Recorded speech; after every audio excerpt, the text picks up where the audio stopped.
How excited are you for an actual real opponent? Yeah,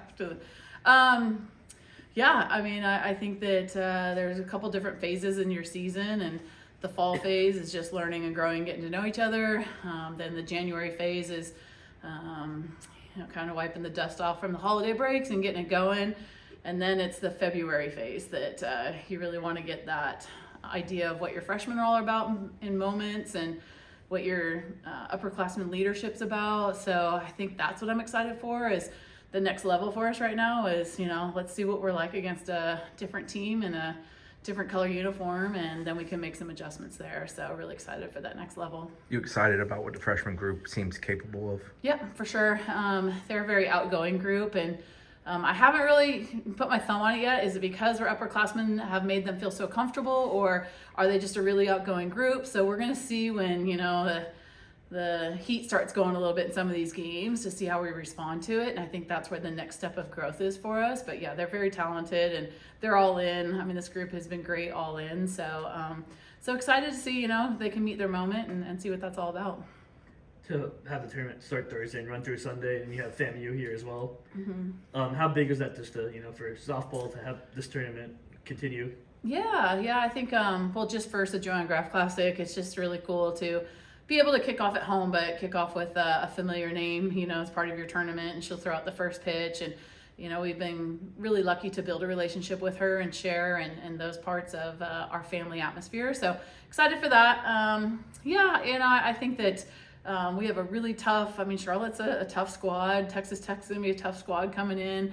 FAMU is always scrappy. So it's like, you just never know what opening weekend has in store for you. So, excited to get going. And it's always nice to play on Thursday as opposed to watching everyone else start, so that'll be good for us too.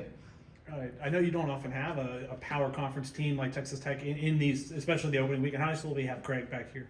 Yeah, it's going to be, it's Craig Snyder, it's Morgan Clavin, it's Peter Suarez, it's Bryce DeCoulve. Like, it is literally the junior squad of Florida State, and, they're family to us. They've blood, sweat, and tears from the playing side to the managing side to the coaching side. So they built this place just as much as we have. And, it's going to be really cool to celebrate them coming back here.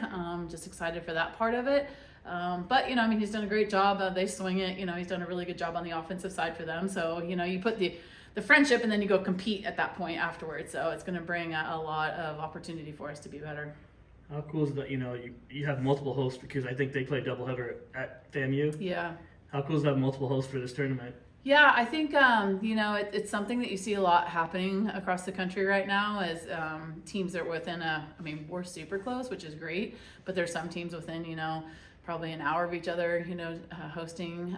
It just helps out grounds crew. It helps out time, for not playing 6 games on a field in a day or weather or that part of it. So, and FAM's got a beautiful facility over there, so we're very lucky to have good softball here. Obviously, fan day is always a fun day, but splitting the roster in half and maybe putting people in places they haven't been before, or just what were your noticings or things maybe you weren't expecting and were surprised by? I guess takeaways from it. One, outstanding crowd. Couldn't believe it. I think we said over 1,000 people, which was pretty awesome. Two, the freshmen really handled themselves well. So just knowing you're in front of people now and family members and fans, and handled themselves really well. We're very athletic. You're athletic, but to see it play softball wise is really good. We're going to be very offensive, which is nice. And we've always ran the bases, but now we're swinging the bats pretty good consistently. So excited to see that. And I was really excited to see, just the pitching staff in general. We're going to figure out how to manage the pitching staff this year, but they played well off of each other, on fan day. So that was an hour and 45 minutes, but it was good to get all those points. And now, figure out a strategy to let that play this weekend. Someone like Ashton, who has the chance to be so impactful in both phases, how do you manage at the start of a career, kind of, especially like this weekend with so much kind of balancing the two and finding ways to get her reps at both while not overworking her? Yeah, it's been a constant conversation with her. We really limited a lot of load for her. So 1 week will be high load on the hitting and defense, and 1 week will be a high load on the pitching. So we just haven't loaded her up completely at every phase during the week. So it's going to be built through the month of February and just kind of see where we're at with her. She's got the ability to start games, come into games, and close games. She can be in the lineup the whole time. That's a little bit like Mac Leonard last year, so a little bit different for us. And so we're just going to figure out how we want to do that. How much does February benefit you guys playing at Texas Tech, playing Clearwater tournament, playing quality teams with somebody like Ash, kind of figuring out her role eventually? Yeah, I definitely think that for all our freshmen, honestly, just this is the level of softball we want to play, and this is where we want to be in June, is these types of teams and this kind of competition. So it's a little bit of a gauge for us to see things we need to work on as a coaching staff to get them individually prepared for the next round of games that we're going to have like this. But then also for them to see, where their success is and then where their gaps are, and a lot of times, we may, as a freshman, come in and be like, I start to get it towards the end of the season, and then you get that summer, and it's your sophomore year that you really start to understand what's asked of you during the season, because there's not a freshman that comes in here and knows what a 50, 60 game schedule looks like, and they're used to playing 6 games in a weekend and you get a trophy at the end of it. This is 3 months, so I think that just understanding that piece is going to be big for us and them. You talked about the, freshman to sophomore improvement. Where have you seen that from McKenna this offseason? And I guess how do you see her stepping into kind of seems like number one type role? Yeah, I would say she's going to be the number one. I think it's a pitching staff in general, and I think we'll keep the same mindset that we've had in the past.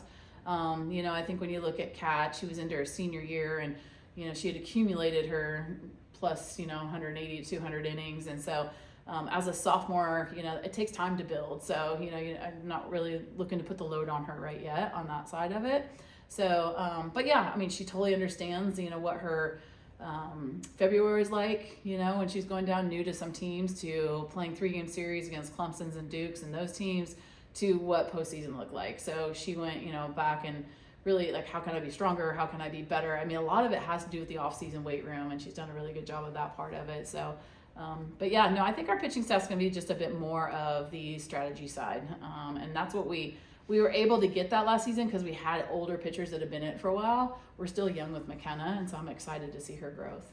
Last year, McKenna pitched out of the bullpen and started a little bit. Yep. So is that kind of what you see her doing a little bit this year as well? Or do you want to kind of get her comfortable in one spot and then work from there? No, I think there will be no comfortable part in the month of February. They all know that. We're going to open, relief, close, play double headers, go 3 days in a row. Like, they all know that and they're ready for that. So, and then we'll slide into something when we get to 3-game series. Mm-hmm.